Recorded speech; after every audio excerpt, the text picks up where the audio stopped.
Bon les amis, je termine le spin-off The Walking Dead Origins avec ce dernier épisode, épisode 4, centré sur Carol. Et je me dis, mais vraiment, quel chef-d'œuvre cette série The Walking Dead quand même. Même les saisons qui sont décriées, qui sont considérées comme être les moins bonnes, 6, 7, 8, même 9 et 10 pour certains, on a vraiment du tellement bon, du tellement lourd avec ce personnage de Carol, une évolution, c'est exceptionnel ce qu'ils ont réussi à faire. Juste avant de vous parler de ce dernier épisode, je tenais à vous parler de l'épisode précédent sur Negan dont j'ai fait la vidéo. La vidéo a été en partie bloquée dans certains pays, normalement elle n'est pas bloquée en France, Google m'ont envoyé un message. Ceci dit, la vidéo n'a pas beaucoup marché et surtout n'a eu que des pouces rouges. Je sais pas pourquoi, apparemment personne n'a apprécié la vidéo, 0 pouce bleu. Bon, si vous êtes intéressé de voir une vidéo entièrement sur Negan, ou plutôt d'entendre une vidéo entièrement sur Negan, sachez qu'elle est disponible depuis la semaine dernière. C'est The Walking Dead Origins épisode 3, Negan Story. Pour ce qui est de cette vidéo, je ne mettrai pas l'extrait inédit de la saison 11 de la scène concernant Carol parce que je ne veux pas me faire bloquer cette vidéo. Sachez qu'elle est disponible normalement sur YouTube. Elle est juste excellente. Maintenant, on va passer à cet épisode 4, ce dernier épisode de ce spin-off The Walking Dead Origins. Alors Carol, il faut savoir que moi, c'est un de mes personnages préférés de toute la série. C'est le personnage qui a eu la plus grosse évolution avec Daryl, mais surtout Carol a eu la plus grosse évolution de toute la série.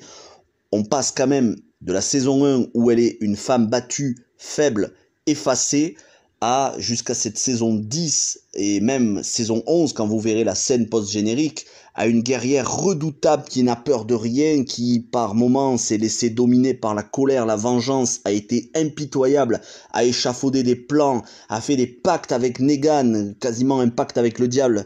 Bref, c'est un personnage de folie, Carol, et je pense que c'est un personnage qui a encore de très beaux jours devant elle. De toute façon, on sait qu'elle ne mourra pas dans la saison, puisqu'il y a le spin-off sur Daryl et Carol qui arrivera après la série mère. Normalement, ce ne sera pas un spin-off préquel, donc ça devrait se passer après, ce qui veut dire qu'elle survivra avec Daryl à cette saison 11. Un des seuls personnages de la saison 1 à s'en sortir indemne physiquement, pas indemne psychologiquement. Ça, vous verrez dans l'épisode, dans cet épisode résumé. Je vais vous faire d'ailleurs le résumé très court. Saison 1, c'est une femme battue. Son mari se fait bouffer par les zombies. Saison 2, sa fille est attrapée par les rôdeurs. Elle disparaît. Au final, au milieu de la saison, on voit que sa fille a été mordue et s'est transformée en rôdeur elle aussi. Elle est anéantie. Carol trouve du réconfort chez Daryl qui lui aussi va grandir psychologiquement et en maturité grâce à Carol. Ils vont devenir les meilleurs amis au monde. Saison 3, elle va petit à petit s'endurcir avec le retour de Merle Dixon, le frère de Daryl, qui lui dira que il a vu une évolution chez elle, elle n'est plus la femme fragile et effacée d'autrefois, mais elle est redoutable et déterminée. Saison 4 où elle va montrer à quel point elle est redoutable en n'hésitant pas à tuer deux personnes, Karen et David, dans la prison où il y avait eu une infection, une sorte d'épidémie de virus qui commençait à décimer les personnes. Elle n'hésitera pas à tuer ces deux personnes-là alors qu'ils étaient encore en vie, qu'ils n'étaient pas encore à l'état de rôdeur pour protéger la communauté. Elle n'hésitera pas non plus à tuer Lizzie, une petite qu'elle avait adoptée comme sa fille, mais qui avait viré serial killeuse, puisqu'elle n'arrivait plus à confondre, elle confondait la réalité et les morts et les vivants, elle n'arrivait plus à faire la distinction, donc elle n'hésitera pas à lui mettre une balle dans la tête. Saison 5, après avoir été exilée temporairement par Rick, après le meurtre donc qu'elle avait commis à la prison pour protéger le groupe, elle avait été bannie, elle reviendra en saison 5 et c'est elle qui va sauver tout le monde du Terminus et de ses cannibales. Saison 5 aussi où elle va arriver avec tout le groupe à Alexandria et où on va voir une autre facette de sa personnalité, une facette manipulatrice et redoutable.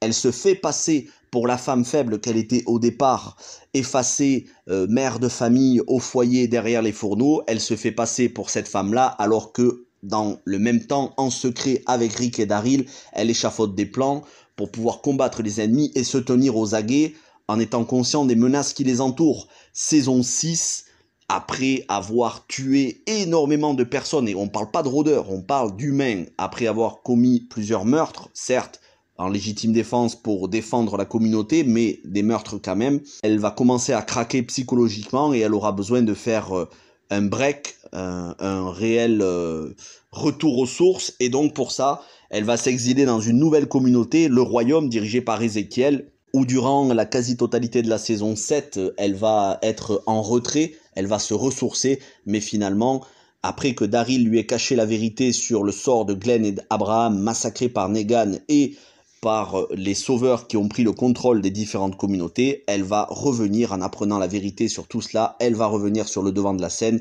et elle va être un des éléments, une des membres qui va permettre de vaincre les sauveurs en fin de saison 8. Et puis on a cette saison 9 où ça se passe, il y a un time jump, il y a 2 time jumps d'ailleurs, 2 bonds dans le temps, un entre la saison 8 et 9 et un au milieu de la saison 9 de plusieurs années, où elle va être beaucoup plus apaisée au début, elle va finalement épouser Ézéchiel, elle va adopter Henry, un petit enfant, un petit garçon qui faisait partie du royaume, elle va l'adopter comme son fils, il va grandir, elle va l'élever, elle va le rendre fort, mais voilà, ils vont tomber sur un os, ils vont tomber sur les chuchoteurs, et Henry va mourir de la pire des manières qui soit. Si vous n'avez pas encore vu la saison 9, je vous laisse le découvrir. Il meurt, c'est un spoiler, mais en même temps c'est une vidéo 100% spoilers, mais je vous laisse découvrir la manière dont il meurt, c'est juste atroce. Et ça va la faire basculer définitivement, en tout cas jusqu'à la fin de la saison 10, ça va la faire basculer dans une rage incontrôlée et incontrôlable où elle va tout faire, quitte à libérer Negan pour décapiter la tête de la horde Alpha, la leader des chuchoteurs. Elle va tout faire donc pour anéantir les chuchoteurs, quitte à risquer la vie d'autres personnes. Elle ne sera plus réfléchie comme dans les autres saisons, mais vraiment elle va laisser la vengeance et la haine l'aveugler pour finalement revenir à la raison en fin de saison 10. Et entre-temps, elle aura amené Negan à entamer sa rédemption. Bref, un personnage incroyable que le personnage de Carol, Melissa McBride, a montré tellement de facettes de son jeu d'actrice. C'est une merveille. Ça fait partie de ces personnages qui, pour moi, font de la série un chef-d'œuvre, malgré les défauts qu'il peut y avoir dans la série. Je vais pas rentrer sur les défauts de la série, c'est pas le but de cette vidéo. Et de toute façon, quelles que soient les saisons moins bonnes que d'autres, ça n'enlève pas mon amour inconditionnel pour cette série The Walking Dead. Heureusement qu'on a des personnages aussi bien écrits. Il faut savoir que dans les comics, dans les bandes dessinées The Walking Dead, Carol est un personnage qui très tôt meurt dans l'intrigue. Elle a la même personnalité en début, c'est-à-dire une femme faible, sauf que dans la série, les showrunners, Scott M. Gimple notamment, l'ont rendue forte, l'ont écrit comme une femme qui devient forte, alors que dans la série, elle reste une femme faible et meurt très vite de tendance suicidaire. En termes d'émotions, Melissa McBride nous a fait passer par tellement de palettes d'émotions que je ne sais pas comment ce perso peut évoluer encore. J'espère qu'il évoluera encore, en tout cas. Très content d'avoir vu ce dernier épisode de ce spin-off The Walking Dead Origins. Vous pouvez donc retrouver les 4 critiques, les 4 reviews de ce spin-off sur ma chaîne dans la playlist The Walking Dead. On se retrouve très vite pour le live, donc dimanche 15 août à 21 h sur ma chaîne, live spécial saison 1 uniquement. On va la décortiquer en entier, ces 6 épisodes. Et puis ensuite, on se retrouvera la semaine d'après pour la saison 11 qui commence officiellement le 22 août. Vous retrouverez donc mes critiques semaine après semaine de chaque épisode. Et officiellement en avant-première le 15 août pour les abonnés de AMC. Voilà pour ce qui est de ce dernier épisode de The Walking Dead Origins. J'espère que vous prendrez beaucoup de plaisir à regarder cette série. N'hésitez pas à liker, vous abonner, partager pour suivre le contenu de The Walking Dead parce qu'il va y en avoir de plus en plus. Et surtout, n'hésitez pas à aller voir les 3 autres vidéos et à les liker et les partager si vous voulez. Merci à tous, portez-vous bien, bon début de semaine et on se retrouve très vite pour plein d'autres vidéos. Ciao tout le monde.